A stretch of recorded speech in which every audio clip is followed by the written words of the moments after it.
Shalom, friends. This is Jonathan Feldstein with the Genesis 123 Foundation. So I'm really happy to be having a conversation today and sharing it with you. I've got two friends, Anna and Alor, who are Hi, with. nice to meet you. Hi, good morning. It's great to have you here. I get chills. Really, they're special people, not just because they're good people, but because they're working with an important partner of ours in Sderot. It's called Sderot. It's a nonprofit that helps orphans and at-risk youth. Unfortunately, that's a reality that we have in Israel, like anywhere in the world. But unfortunately, in Sderot, which, if you don't know, is the Gaza border town that for close to 20 years has been bombarded with rockets from terrorists in Gaza, thousands and thousands, and most recently there was a 5-day operation when 1,400 rockets were fired from Gaza. They didn't all go to Sderot. Some flew over. There was a direct hit on a house, if I remember correctly. But what it does in the area, anywhere what's called the Gaza belt, anywhere within 20 or 30 or 40 kilometers perhaps of Gaza that are easily in range of these rockets, is it creates tremendous trauma within family structures. Parents who need to protect their children can't necessarily do so, and children feel that. And if they're coming from homes where already their lives are unsafe, where maybe they're a step from being taken out into the welfare department, what Sderot is doing, and what we are so pleased to support as the Genesis 123 Foundation, is helping these kids who are really at the bottom rungs, and to climb up and to be strong and resilient and to have a promising future. So Anna, Elor, no formal questions, but maybe could you just, it's not new in your lives. You live there. This is unfortunately too regular. But before we even talk about the needs of the kids, what were your own experiences there in this most recent conflict that sadly probably won't be the last? If it's okay, I'm going to start. So, Jonathan, you said almost everything that we could have said. Thank you for that. I will start with my personal experience the last 2 weeks. 2 weeks ago, it was a fire alert of red color, exactly on the time when we take the kids out of the school. So we were just at the entrance to the car and with our kids, and then the alert starts.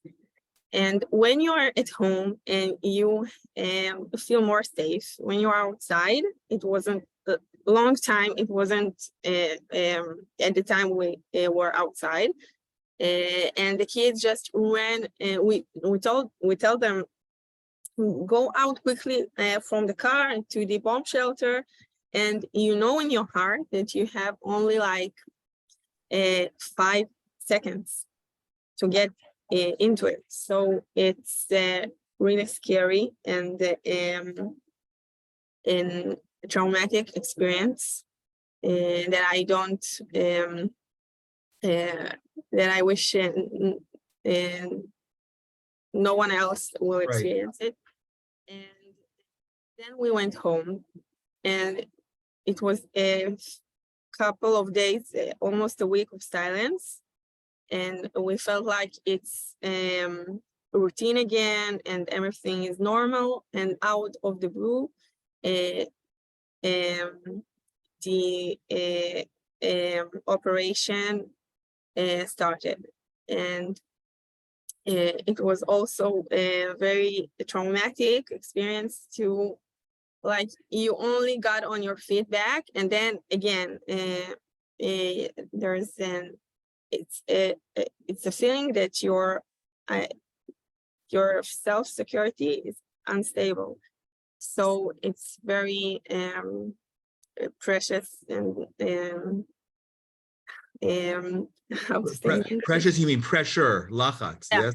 Yeah, lachatz. Yeah, it's very, and I just went to my mom in Petah Tikva. I was there with my kids several days, but I think that the children at risk in their homes, they when their parents even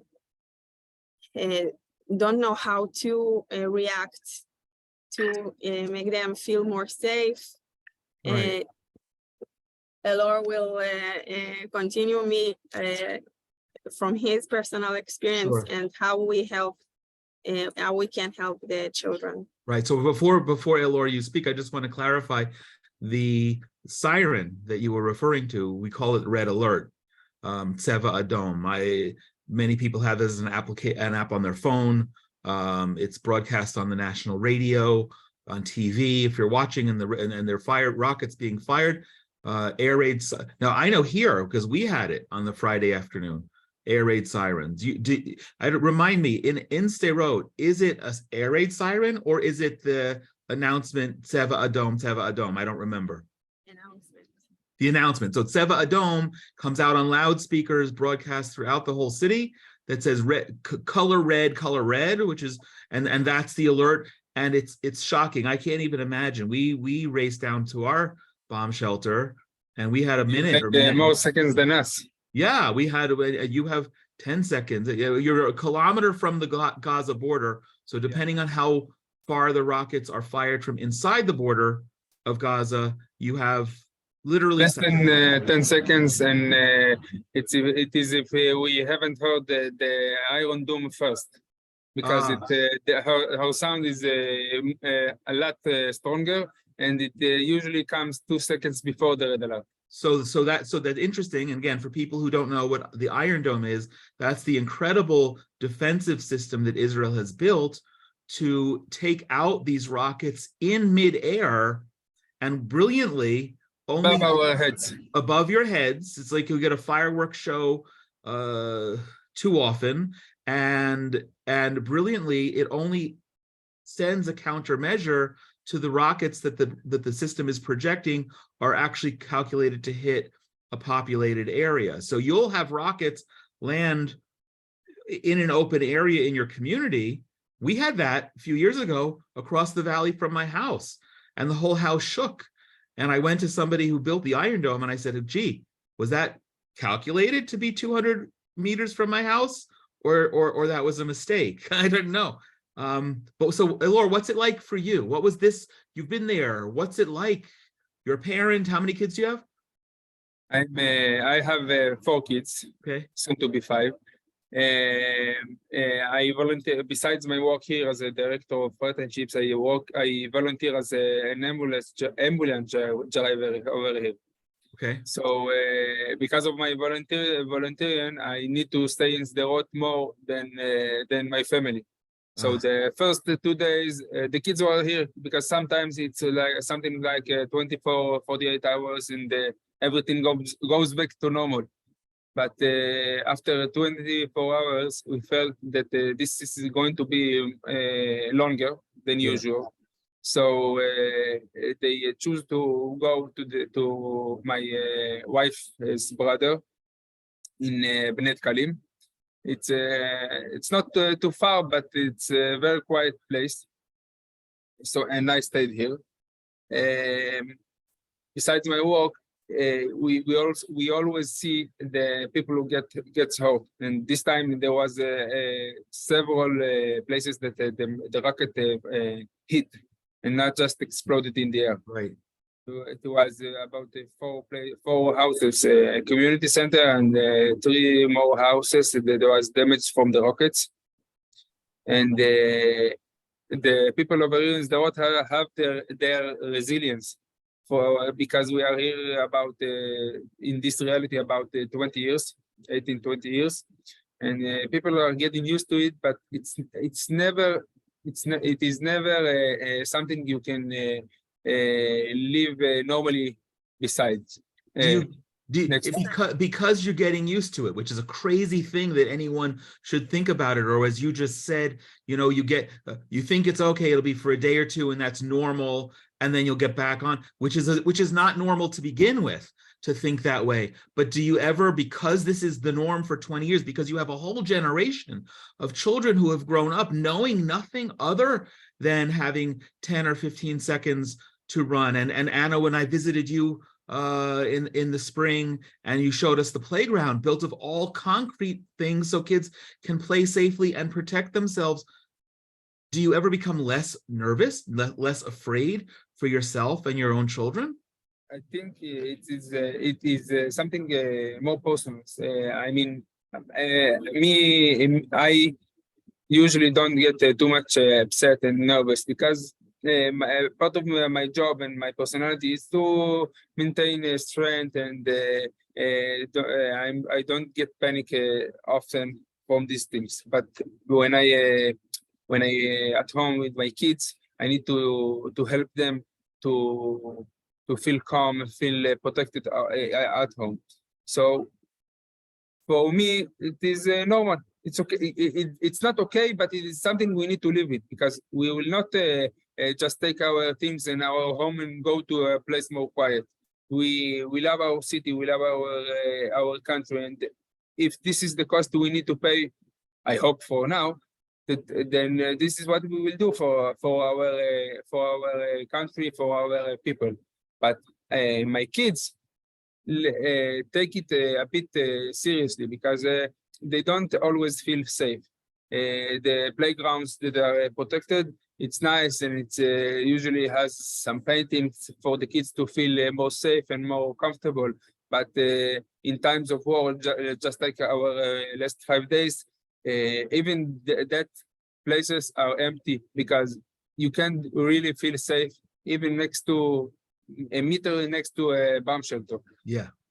Yeah, 100%. No, it's not normal. And I know that I join many other, and we're working with Christians predominantly, who are praying, but it's not normal. So we're praying for normal to be something that people consider normal. One of the things I also just want to encourage, when anyone who's watching this is planning to come to Israel, so I want you to contact me so we can go and visit Sderot. It's a beautiful town, beautiful. I really enjoy going there. I really do.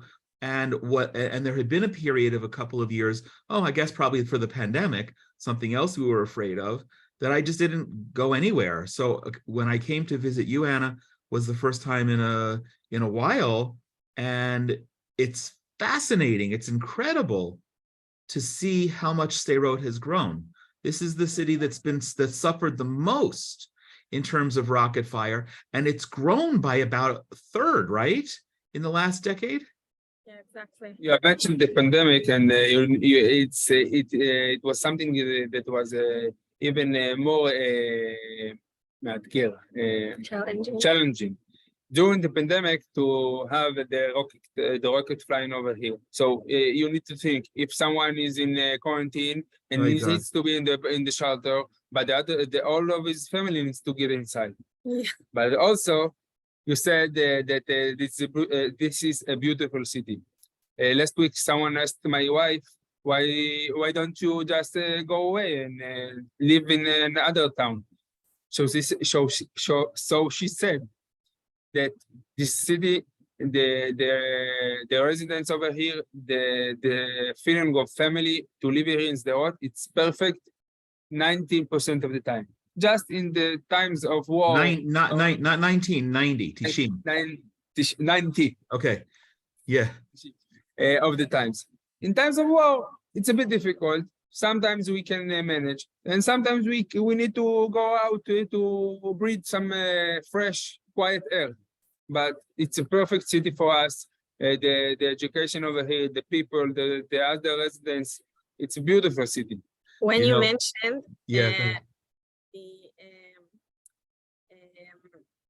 that in Sderot, it's an alert of fire red. In Shabbat, when I was here with my kids and the fire was several times working, I asked them to make fun of it. Maybe we need to change it to fire blue, or to fire green or pink. And my little child, my little daughter, she's today she will be 7. She told me, Mom, it's a red alert, because if the Qassam will hit you, you will bleed and you can die. But by the way, a great historic thing, and maybe before, I don't know, Elor, where you live, how long you're in Sderot, Anna, maybe even before you, it used to be called something different. It used to be called Shachar Adom, Red Dawn, and Israel changed it because Shachar is a name, and children's whose name, boys and girls, have the name Shachar, which means dawn, and these kids were traumatized that their name was being used for this alert from something very scary. Yeah, they were crying. Why? It's Shachar. Right. I'm okay. Right. Few families reached out to the Ministry of Protection here in Israel to complain about this when it was called Shahar, and then it was changed to red color. Yeah. And now it is. So I wanted to share one funny thing, but then come to talking about the kids and what you're doing and what the needs are. I don't remember which period it was, but there was a period maybe before the Iron Dome that Sderot was getting bombed on a regular basis, and it was really just very random, and people were getting hurt and thank God we have the Iron Dome now. Because of that, I live in Gush Etzion, just south of Jerusalem, which some people know is over the Green Line, where they call it a settlement in a negative way. And communities like mine would host business people to bring their products, their produce, whatever they were selling, and drive here, and we would set up a market, and people would come to buy from Sderot, business people who were coming to our community. And one day, I don't know what happened here, there was a terror attack in our neighborhood as a bunch of people were coming up from Sderot to sell their things here, and they all felt too nervous to come where we are, so they went back for the safety of their own unusual circumstance. And I guess ultimately, maybe the takeaway is we live here with the nearby threat of Palestinian Arabs on top of us and sharing the roads.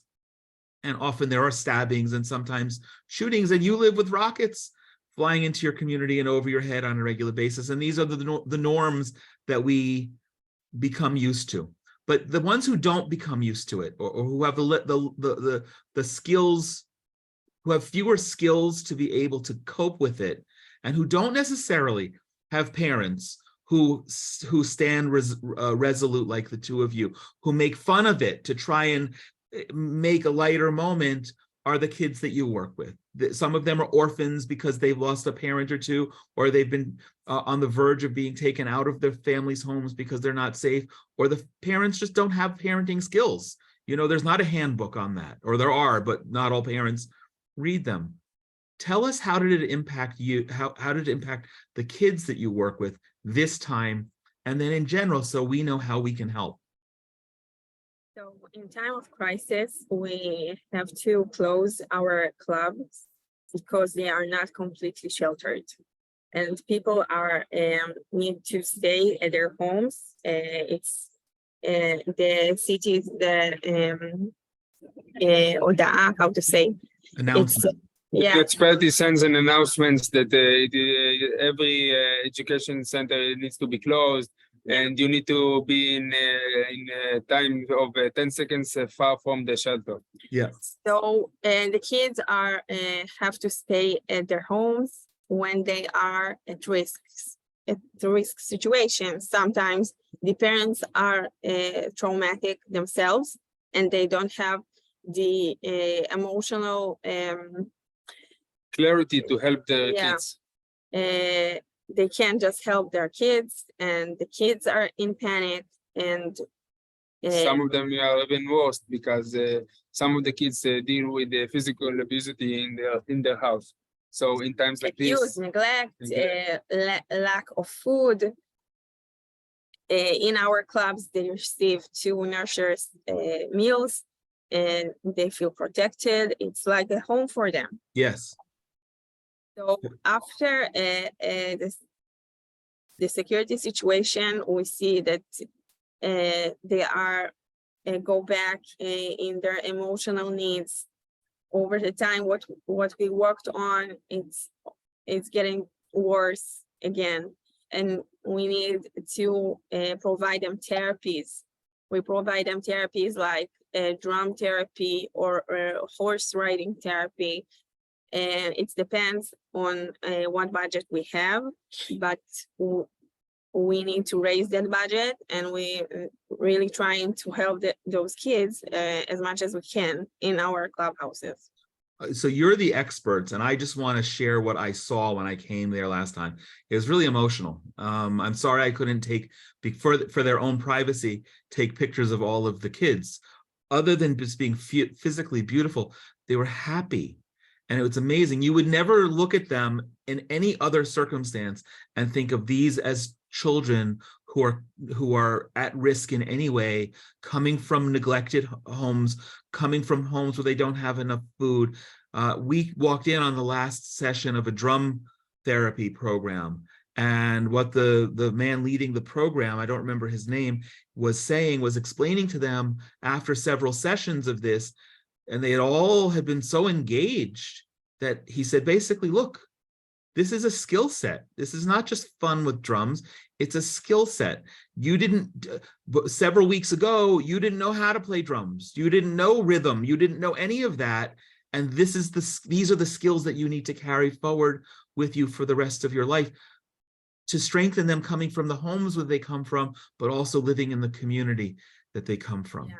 To believe in themselves, to know they have powers to go out of this cycle of poverty and risk, because their families are in this cycle, sometimes even 2 or 3 generations.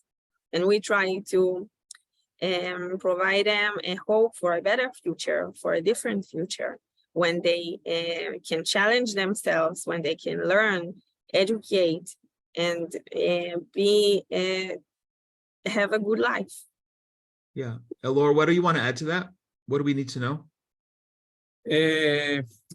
Yesterday we talked with one of it's called a mother of the club. It is one Of the staff in the club. One of the staff in the club, and she always makes them the warm meals. She opens the club for them when they come, and she said, in her words, that this is a life-saving place for the kids, because in normal times like today, it is the place where they get a warm hug, careness, loving feeling. They feel they are somebody and not just a part of a broken family.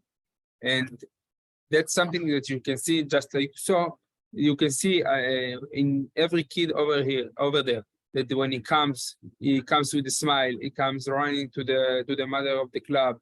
He can take a lot of instruments for his life, because they get over there, helping their homework, help with their feelings. They can talk about the things they have been through. They can even tell if something went wrong in their house, and then we can help with the help of our social worker.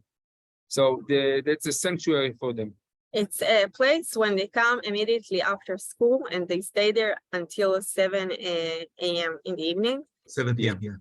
p.m. I'm sorry, 7 p.m. And so the parents, what they have to do is just to shower them and get them to bed. Good. And sometimes even it doesn't work. So these clubs are one station before getting out the kids from their homes. Like the law said, and the house mother, that it's a really life-saving place. Yeah. Now, what we raising money for is our new campus in Sderot. It will combine all the 7 clubhouses and will be fully Shielded protected. completely. Yeah. So we hope that in times of emergency, we still could Keep it open. Yeah, keep it open for the kids during wartime. So that even if the announcement from the community, from the town is you're not allowed out, you're not allowed to go, that is not just a safe place emotionally, but a safe place physically. Very important. This is a very emotional conversation for me. I have 6 kids and 3 grandchildren, and uh, we're never perfect as parents. We all have our faults and we all make our mistakes, but our primary job as parents is to care for our kids.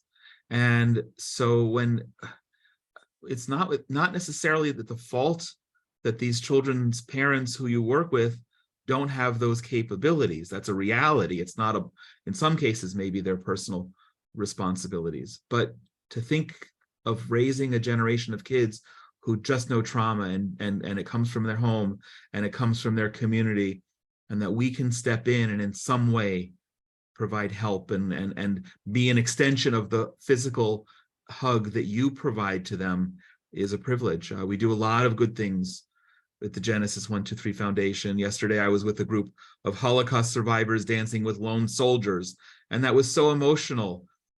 But the kids that you work with are the future of the state of Israel. And if they don't succeed, that's bad for them personally, it's bad for the state of Israel. So I want to encourage everybody who's watching this, as I said before, to come visit and be in touch with me and give me a great excuse to go down and visit our friends in Sderot and for you to see yourself. And And invite everyone who wants to come and see Sderot, visit and meet our projects here with the children. Yeah, it would be great.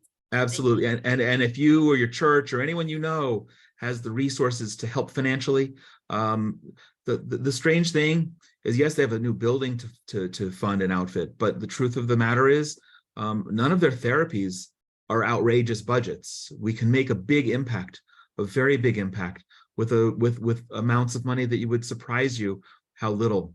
Not that and any little bit helps. So I do want to encourage everyone watching this to please be in touch and step up and join us. So we, as the Genesis 123 Foundation, Jews and Christians coming together for all of the good reasons that we do, can be of help to these special children, and to Anna and Elor and all of the people that you work with and for whom we're so grateful.